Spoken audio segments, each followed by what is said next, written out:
పులుల కోసం ప్రత్యేకంగా సంరక్షణ కేంద్రం ఏర్పాటు చేశారు. కానీ అక్కడ పులుల జాడ తెలియడం లేదు. మరి పులులు ఏమవుతున్నాయి? అక్కడి నుంచి పెద్ద పులులు ఎటుపోతున్నాయి? ఎవరు తీసుకెళ్తున్నారు? పులులు నివసించడానికి అన్ని ఏర్పాట్లు ఉన్నాయి, కానీ అక్కడ కనిపించడం లేదు. అసలు ఆ పులుల సంరక్షణ కేంద్రంలో ఏం జరుగుతోంది?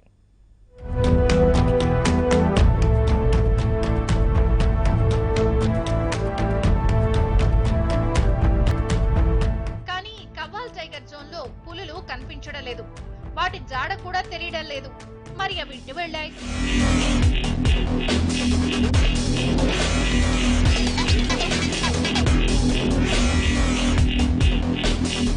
ఈ ప్రాంతం పెద్ద పులుల ఆవాసానికి అనుకూలంగా ఉంది.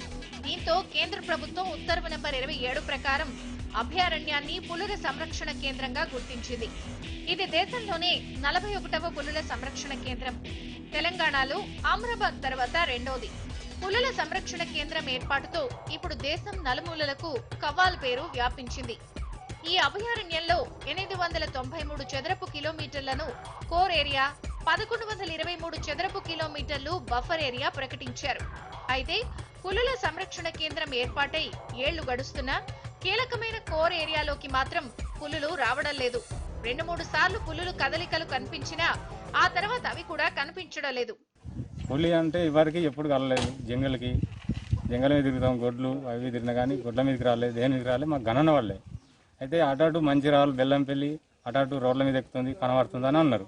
కానీ అంతే తప్ప కానీ మా జంగల్ అయితే ఇప్పటికీ పులి మాత్రం కనబడలేదు, ఎక్కడ కనబడతలేదు. 30 సంవత్సరాల కింద మా తాతల తండ్రులు పులి కనబడ్డది అన్నారు, గొడ్లను పట్టింది అన్నారు, అన్నారు. కానీ ఇప్పుడు మాత్రం కనబడతలేదు. వాస్తవానికి కవ్వాల్ టైగర్ జోన్ కోర్ ఏరియాలో పులికి ఇష్టమైన శాకాహార వన్యప్రాణులు ఎప్పటి నుంచో వందల సంఖ్యలో ఉన్నాయి. పులులు ఆహారానికి ఇబ్బంది లేకుండా ఉంది. దుప్పులు, కొండగొర్రెలు, మేకాలు, సాంబార్లు, చుక్కల దుప్పలు పెద్ద సంఖ్యలో ఉన్నాయి. పులులు ఇక్కడ ఆవాసం ఏర్పాటు చేసుకుంటే ఆహారపరంగా ఎలాంటి ఇబ్బందులు ఉండవు. అయినా పులులు మాత్రం ఇక్కడ కానరావడం లేదు. ఏడాది 2 ఏళ్లకోసారి కనిపించినట్లు అధికారులు చెప్తున్నారు. కానీ కోర్ ఏరియాలో ఎక్కడా పులి ఆవాసాలను గుర్తించలేకపోయారు. దీంతో కోట్లు వెచ్చించి అభివృద్ధి చేస్తున్న కవ్వాల్ టైగర్ జోన్ లో అసలు పులులు లేవన్న అభిప్రాయాలు వ్యక్తమవుతున్నాయి. అడవిలో పెద్ద పులి గురించి అంటారు అందరూ, వాళ్ళు అనగా ఇనుడే, కానీ ఇప్పటిదాకా మేము చూడలేదు. ఇక ఫారెస్ట్ వాళ్ళు కూడా పులి కోసం వస్తుంది అని అది ఇటు వాళ్ళు కూడా తిరుగుతారు. అదే పులుల కోసమే టైగర్ జోన్ అని ఏర్పాటు చేసారు. ఈ పులులు అయితే మేము ఇప్పుడు మాకు తెలిసి అయితే మాకెప్పుడు కనిపించలేదు. మరి వాల్ కోర్ ఏరియాలో పులులకు అనువైన సౌకర్యాల కోసం ఇప్పటి వరకు అటవీ శాఖ 30 కోట్లకు పైగా ఖర్చు పెట్టింది. ఆ నిధులతో 100 హెక్టార్లలో గడ్డి క్షేత్రాలను పెంచింది. వాటి కదలికలను కనుగొనేందుకు అనేక బేస్ క్యాంపులను, ప్రత్యేక సిబ్బందిని ఏర్పాటు చేశారు.